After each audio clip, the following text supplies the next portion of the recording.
പിന്നെ ചെയ്യണമെങ്കിൽ നല്ല കണ്ടന്റ് ആയിരിക്കണം, നല്ല പെർഫെക്റ്റ് ആയിരിക്കാം. ശ്രീരാജാന്നേ ചിരിക്കാനൊന്നുമില്ല.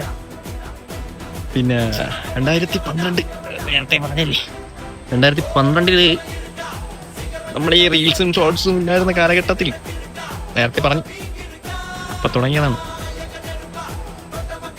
ലാഗാവണമല്ലേ പറയുമ്പോഴത്തേക്ക് എന്തൊക്കെയോ നേടി, എന്തൊക്കെയോ സംഭവിച്ചു, എന്തൊക്കെയോ വലിയ സംഭവമായി നിന്നിട്ടല്ല പറഞ്ഞത്, അങ്ങ് തോൽവിയിൽ നിന്നിട്ടാണ് പറഞ്ഞത്. അത് അഭിമാനത്തോടെയാണ് പറഞ്ഞത്. ഞാൻ പറഞ്ഞത് നമ്മളെ കണ്ടിന്യൂഷനാണ് എല്ലാത്തിലും വിജയം. കണ്ടിന്യൂഷൻ ഉണ്ടെങ്കിൽ നമ്മളിപ്പോൾ ഒരു ജോലിക്ക് പോകുന്നത് പോലെ നമുക്കുള്ളിലുള്ള ആഗ്രഹത്തിന് വേണ്ടി നമ്മൾ പ്രയത്നിച്ചുകൊണ്ടിരുന്നാൽ നമ്മളെ കൊണ്ട് പറ്റും, ഈസിയായി പറ്റും നമ്മൾ ചെയ്യാനുള്ളത്. ഞാൻ പറയാം 2012 ഈ റീൽസും ഷോർട്സും ഒന്നും ഇല്ലായിരുന്ന സമയത്ത് നമ്മൾ നോക്കിയയുടെ ഒരു ഫോണും കൊണ്ടുവന്നിട്ട്